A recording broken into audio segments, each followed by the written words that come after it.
Tripanosomiasis es una enfermedad, es una parasitosis causada por un tiene un microorganismo. Hay varios vectores también. Uno es el Triatomys festans, otros son los Pasteurvirus, otros son los Rotavirus. Lo más importante de este tema ya es que la enfermedad aguda es infrecuente su presentación, es bastante infrecuente. Incluso en estos reportes que hacen del 2009 al 2016, ya hay una letalidad. En este caso reportan 8 o 12 casos de un fallecido.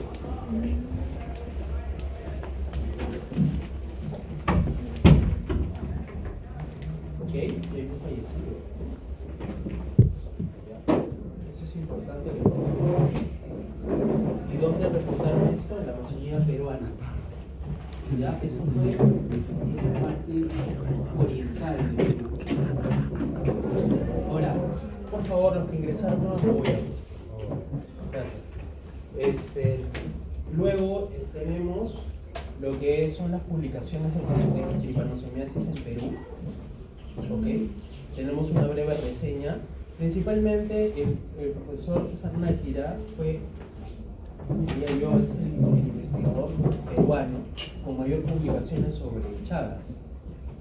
¿Okay? Él describió la parte epidemiológica, la distribución vectorial, las formas clínicas también en Perú. ¿Okay? Ahí tienen sus artículos por si los quieren revisar. Luego tenemos la taxonomía, el reino protista, ¿no? El género Trypanosoma leishmania y las generalidades, ¿no? Principalmente es una parasitosis transmitida por la chirimacha o estos insectos, y el parásito causante o el agente biológico es un Trypanosomiasis. ¿Ok? Es un flagelado, un protozoo flagelado. Y ustedes van a ver todas estas formas. Principalmente el tricomastigote es la forma infectante, y los demás también los pueden ver en la sangre, el epimastigote, promastigote, pero el amastigote lo van a ver en los tejidos, porque se incluye dentro de los tejidos, formando con mayor frecuencia la parte crónica. Y ahí van a ver las partes del epimastigote que tiene el núcleo adyacente al kinetoplasto, de donde sale el flagelo. El amastigote no tiene flagelo, y el tripomastigote tiene el kinetoplasto distal al núcleo, distal al flagelo. ¿Ya? Entonces, tripomastigote es la forma infectante, de 20 a 25 micras, y ustedes lo pueden ver en el hospedero vertebrado o en el hospedero intramediario. La forma infectante, tripomastigote metacíclico. Luego van a ver los epimastigotes, que son formas libres que se multiplican por fisión binaria y van a encontrarlos en el tubo digestivo del vector. Y el amastigote, lo que ustedes justamente han visto hoy, donde pues van a verlo incluido en el tejido cardíaco. ¿Ok? ¿No? Y en formas de nidos. Estos amastigotes alteran la estructura, la conducción nerviosa, y al fin y al cabo en estos pacientes que tienen estos problemas producen insuficiencia cardíaca. Insuficiencia cardíaca. Y también producen colon o megasófago. Esto es lo que han visto en la práctica. Los que de acá siguen en práctica van a verlo también. Los nidos de amastigotes, ¿okay? Son las formas intracelulares del parásito. Se alojan principalmente en tejidos del músculo cardíaco y digestivo, más pequeñitos, de 2 a 4 micras. ¿Cuál es el ciclo biológico? Esto es lo más importante de toda la clase. Ese es un Triatomys festans, el vector. Se va a contaminar con un tripomastigote de la sangre de un humano infectado o de un reservorio. Luego en su tracto intestinal van a encontrar los epimastigotes, y luego en las deposiciones van a encontrar los tripomastigotes metacíclicos. Mientras que él toma la sangre, realiza deposiciones. Y esos tripomastigotes son los que ingresan a la piel, hacen el ciclo, y al final se quedan como mastigotes en las células del hospedero. ¿Ok? Entonces, forma infectante, tripomastigote metacíclico. En el tracto digestivo voy a encontrar el epimastigote y en los músculos o otros órganos que hace daño vamos a encontrar los amastigotes. Y acá, de todo este ciclo que ustedes lo van a repasar en sus casas y que supongo que ya lo leyeron para la práctica, es importante estos tres animales, porque son los reservorios. Dentro de ellos, por ejemplo, están los cuyes también, ya que en la Sierra de Perú, en un momento vamos a ver qué reservorios se han descrito, ¿ya? ¿Cuál es la patogenia? El Trypanosoma ingresa, destruye la matriz extracelular, la hidroliza, se adhiere a las células blanco y cuando ingresa a estas células blanco, ¿no? Activa oligopeptidasa B que incrementa el calcio intracelular, que facilita su ingreso. ¿Ya? Entonces, invade células fagocíticas y no fagocíticas. Y el tripomastigote se rodea de lisosomas formando una vacuola parasitófora e inicia la diferenciación a mastigote cuando ingresan las células para quedarse de manera latente, en forma de mastigote. Los mecanismos de transmisión son dos principales, el vectorial y el no vectorial. El vectorial obviamente cuando el parásito te muerde o te pica y hace las deposiciones, ¿ya? Y en la no vectorial puede ser por transfusión, trasplantes, vertical congénito y de manera oral también. ¿Ya? De manera oral también. Y estos son los vectores. Los vectores en Perú, en toda Sudamérica principalmente, están descritos Rhodnius, Pastrongylus y Triatomyphestans. ¿Ya? En Perú hay más ecuadoriensis, Pastrongylus herreri y Triatomyphestans. ¿Ya? Ahí los tienen. ¿Cuál es la diferencia? ¿Ya? ¿Dónde están insertados las antenas? El Pastrongylus, que es el A, están insertados en la base anteocular. En el caso del triatoma, a la mitad de la región anteocular, y en el caso del Rhodnius, están insertadas cerca del ápice de la región anteocular. Ahí pueden tener las diferencias. Podría venir alguna pregunta al respecto. Recordad que los vectores inician como huevitos y terminan como estadio 6, que es un adulto, igual a adulto. La distribución de los triatominos en Latinoamérica, y puede ver principalmente en Sudamérica, en las partes distales, ¿no? Tanto en la parte norte como en la parte sur, a predominio del sur de Perú y de Argentina, Paraguay, algunas zonas de Brasil también, Colombia, Ecuador, y pues en Centroamérica de hecho, y en el sur de Norteamérica. Esta es la distribución de triatominos en Perú, ¿ok? En Perú, principalmente, como les vuelvo a repetir, hay 19 especies, hasta ese entonces que lo reportaron, y pues principalmente están Triatomyphestans, lo que les mencioné, Pastrongylus herreri, Rhodnius ecuadoriensis, ¿no? Triatoma carrioni, Pastrongylus chinai, ¿ya? Y el periodo de incubación va de 10 a 20 días. ¿Cuáles son las formas clínicas? Lo más importante para ustedes, que van a ser médicos. Hay dos formas principales, tres: adquirida, congénita y inmunosuprimida. Inmunosuprimido, un paciente con VIH, se infectó en algún momento, se quedó un mastigote por ahí latente, se le bajan las defensas del CD4 y se activa. La forma congénita, transmisión de madre a hijo. Y la forma adquirida, que puede ser un periodo agudo que más o menos va de 7 días a 80 días, en el que pues, se presenta el signo de Romaña, que es ese eritema palpebral rojo que se da justamente en el sitio de inoculación. Ese signo es infrecuente, pero es uno de los clásicos que preguntan en el ENAM, por ejemplo, en casos clínicos. Luego pues va a tener un compromiso visceral, hepatosplenomegalia, y en el periodo crónico pueden haber dos formas, determinado, la mayor parte no les pasa nada, van a la parte crónica, 95% de personas no tienen ni síntomas, pero hay un porcentaje que va a cardiopatía chagásica, insuficiencia cardíaca, y otros que tienen megaformaciones digestivas, ¿no? Megaesófago, megacolon. Y hay otras formas como el megatracto urinario también, y compromiso del sistema nervioso autónomo y central. Es lo que les mencionaba. Infección, 95% nada, 5% clínicamente manifiesta la enfermedad chagásica aguda, como hepatosplenomegalia, ¿no? Fiebre, dolor, signo de Romaña, etc. Luego algunos se van a la parte crónica, indeterminados o determinados más de 10 años. Y estos que van en la parte crónica hacen cardiopatía o hacen formas del tubo digestivo. Pueden matar, sí, pueden matar, pero es infrecuente. Es muy infrecuente. Antes sí había personas que fallecían por eso, incluso en la forma aguda.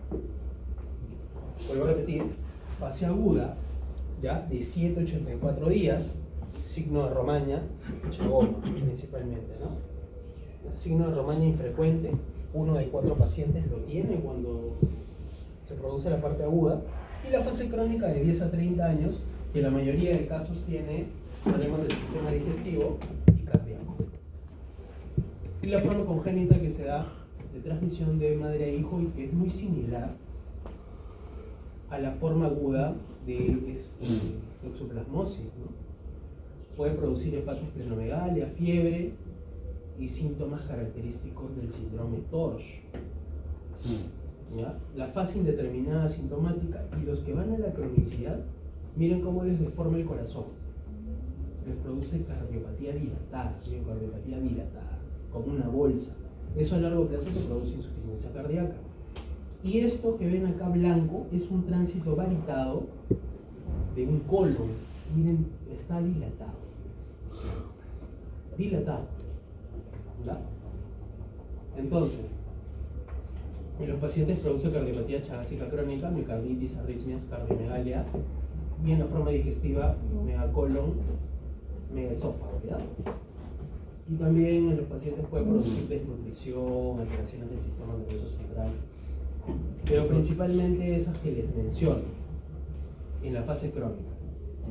O sea, esto tiene una fase aguda en la que, por ejemplo, las personas tienen fiebre, malestar general, hepatosplenomegalia, y una fase crónica en la que pues personas tienen dilatación cardíaca y dilatación visceral, tubo digestivo, colon, esófago. Ahora, les soy sincero, probablemente el motivo mayor de consulta a estos pacientes es porque van a donar sangre y se enteran que tienen Chagas y no tienen ninguna manifestación. ¿Ya? Y en Perú usualmente se usan los paneles de ELISA, ¿no? Para hacer anticuerpos antes de donar sangre. Y nosotros, bueno, mandamos al laboratorio de referencia, que es el laboratorio del Instituto Nacional de Salud, para que pueda hacer la confirmación. ¿Ya? Recuerden, el Chagas congénito principalmente corresponde generalmente a prematuros que manifiestan la enfermedad al nacer y se presentan en niños de madres sin síntomas. ¿Ya? Principales síntomas: fiebre, hepatosplenomegalia, miocarditis, meningoencefalitis y desarrollo tardío de síntomas. ¿Okay? Transmisión vertical puede ocurrir tanto en infección materna aguda y ocurre usualmente a partir del quinto mes. Diagnóstico: un montón de formas de diagnóstico. El gold estándar es el PCR. Se puede hacer diagnóstico directo, gota gruesa, examen microscópico directo, senodiagnóstico, en el que se usan los propios vectores para hacer la identificación, el PCR, y obviamente métodos indirectos como son los anticuerpos, ya sea por ELISA, ya sea por Western blot, ya sea por inmunofluorescencia indirecta. Y esto es lo más importante también de toda la clase, la parte del diagnóstico. Acá que dice, la mejor prueba diagnóstica en las tres fases, aguda, crónica y congénita, es el PCR. En la fase aguda y la congénita yo voy a tener muchos tripomastigotes en sangre, por lo que el frotis me puede ayudar similar a la gota gruesa, el hemocultivo también y el senodiagnóstico, pero en la fase crónica principalmente, ¿ya? En la fase aguda, crónica y congénita principalmente el PCR, y en la fase crónica los anticuerpos. En la fase congénita yo voy a tener inmunoglobulina G en la madre y en el neonato voy a tener inmunoglobulina M. Yo no le voy a dosar pues inmunoglobulina G al neonato. ¿Y por qué no le voy a dosar inmunoglobulina G al neonato? A ver. ¿Cuáles son las inmunoglobulinas que traspasan la placenta? Inmunoglobulina G.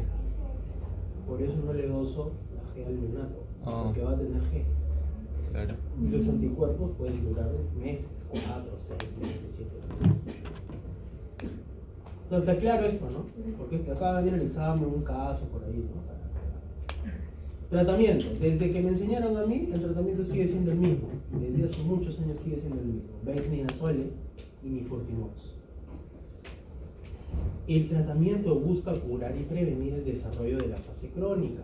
Principalmente se indica en todos los casos de la fase aguda, infección congénita, pacientes menores de 18 en fase crónica y pacientes en fase crónica con reactivación de infección por inmunosupresión o exposición accidental en un laboratorio de Trypanosoma cruzi.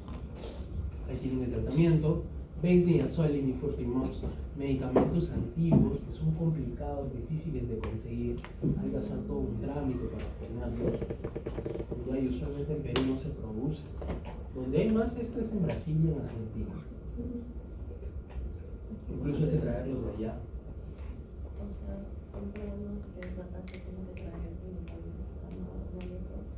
Acá el Estado compra, pero poquito. Poco. Prevención primaria, fumigación, control del vector. Como es una enfermedad transmitida por un vector, fumigación. Tratar a los casos positivos. La prevención secundaria, ¿no? Detección de infección por Trypanosoma cruzi en las madres. Seguimiento al recién nacido de una madre con tripanosomiasis. Y tratamiento con benznidazole lo antes posible. La distribución de la enfermedad de Chagas ahí la ven principalmente, como les vuelvo a repetir, sur de Norteamérica, Centroamérica, norte de Sudamérica y sur de Sudamérica. La distribución de los vectores, ya les mencioné, chicos, que es en Perú, miren, están en todas las regiones. Claro, principalmente Triatomys festans. Triatomys festans principalmente en el sur de Perú. Las bolitas rojas, miren, se distribuyen más en el sur de Perú. Pastrongyrus herreri y Rodnius principalmente en el norte de Perú. En el norte de Perú. Y esto es, creo que también un recontra importante. Se estudiaron los reservorios porque decían, ya, pero ya está ahí el vector, lo controlamos, pero ¿por qué siguen habiendo casos de Trypanosoma cruzi? Se estudiaron en Piura los reservorios y se encontró que el cuy es un reservorio. En la Libertad Piura el perro, las ovejas son reservorios. En la Libertad las ratas noruegas. En Piura las zarigüeyas. En Ica, Arequipa, el cerdo, el perro. En Ica, la cabra. En Arequipa, las ratas, los gatos. El ratón doméstico. En Moquegua, el conejo, el cuy. ¿Okay? En Loreto, principalmente en las zarigüeyas. ¿Ya? Entonces, por eso les decía, dentro del ciclo biológico es importante en esta enfermedad estos reservorios. Usualmente o sea, esta chirimacha, ¿no? Triatomys festans se esconde entre los ladrillos, en los espacios de los ladrillos de estas casas rústicas, ahí se esconde. Y en las noches sale a picar, y pica usualmente en la cara, porque ahí es donde hay más concentración de sangre. Y usualmente se ve, pues, en lo que se ve, que es un 25%, se ve el signo de romaña o el chaboma en la parte palpebral. Ahí ustedes ven, durante el 2020, la incidencia por 100.000 habitantes, principalmente en Ayacucho, Arequipa, Ucayali, Tacna, Moquegua. Esta enfermedad tiene una distribución en la parte sur de Perú, en Tacna, Arequipa, Moquegua, ¿no? Ica. Los números de casos del 2000 al 2024, claro, podemos evidenciar una tendencia en la disminución, ¿no? Y a la incidencia por 100.000 habitantes del 2024 de 0.01, con 0 defunciones desde el 2019. ¿Ok? De la misma forma, acá podemos ver enfermedad por distrito y vemos principalmente el Loreto y en la parte de Tacna. Todavía, pues, en 2024 estamos en semana epidemiológica, creo que estamos en la 15, 18. Entonces ahí está. Los números de casos de enfermedad de Chagas según departamentos. Miren, ¿quién va en la cabeza? Arequipa. Luego, ¿quiénes siguen? También Cajamarca en algunos casos. Que es, bueno, también Ayacucho. Ha disminuido en Ica. Y Moquegua también se queda atrás. Cusco también. Apliquemos lo aprendido. ¿Cuáles son las vías de transmisión de la enfermedad de Chagas?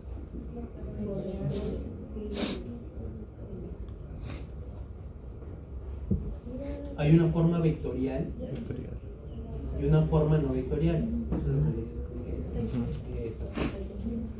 Exacto. ¿Okay? La vectorial, obviamente, pues es por la picadura del insecto. Ahora, el insecto no te transmite la enfermedad por picarte, sino porque cuando te pica, realiza deposiciones y es por allí que transmite el tricomastigote metapsíquico. Y está la forma no vectorial, que pues principalmente las transfusiones, la parte vertical y la forma oral. Y la parte preventiva ustedes ya la saben, ¿no? ¿Hay vacunas para tripanosomiasis? No hay vacunas. ¿Hay profilaxis antiparasitaria para tripanosomiasis? Yo creo que no. Como malaria, por ejemplo, malaria antes de ir a un lugar yo tomo doxiciclina o tomo algún antimalárico. En este caso no hay.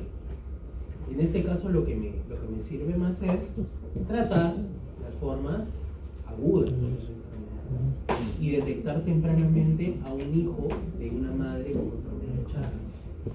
Entonces, en las zonas endémicas, que son al sur de Perú, principalmente en Arequipa, como lo hemos visto,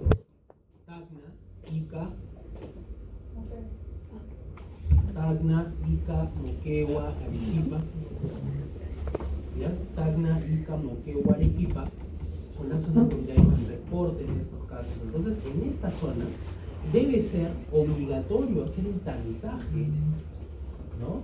En las gestantes, ¿no? Y también obviamente los pequeños que nacen hacen un seguimiento. Ahora, esto ya pasó.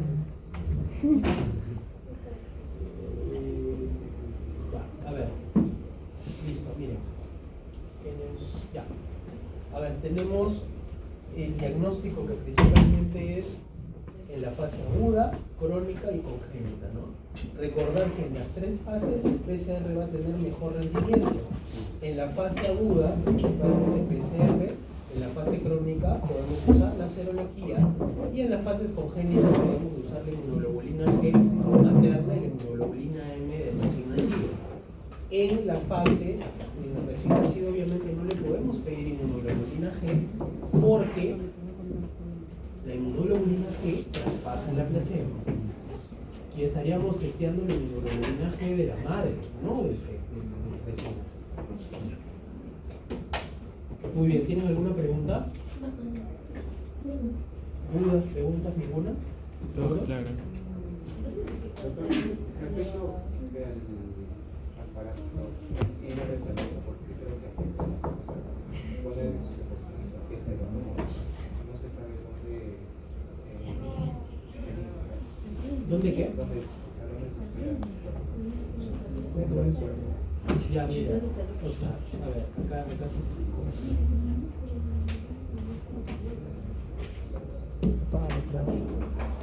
El Trypanosoma cruz ingresa a la célula del huésped con los mecanismos que les expliqué. Altera la célula blanca. Altera la célula blanca, ¿ya? Y luego tiene un mecanismo que va a la parte de los fagocitos, los lisosomas, que luego estos lisosomas intranucleares se van a quedar tanto en los músculos cardíacos como en los músculos digestivos. Y es allí donde se pueden ir a la parte latente. Entonces el concepto es que la mastigote se queda, ustedes lo han visto en las láminas, en el músculo cardíaco, o en la parte de la musculatura lisa, en la parte intestinal. Y los tricomastigotes, cuando hay parasitemia en la fase aguda, pues van a estar ahí en la fase aguda de los tricomastigotes recorriendo toda la parte de los tractos sanguíneos. Y los epimastigotes los van a encontrar en donde, en el tracto digestivo del insecto.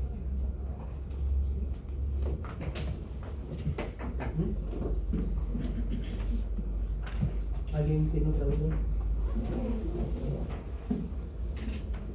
¿Nadie más?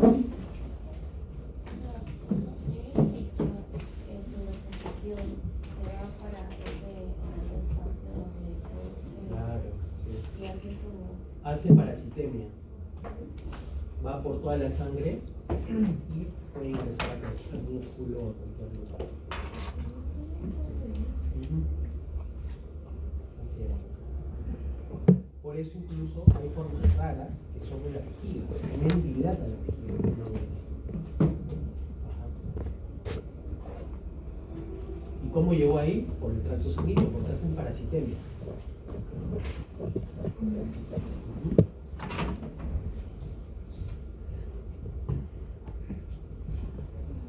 ¿Alguien más tiene preguntas?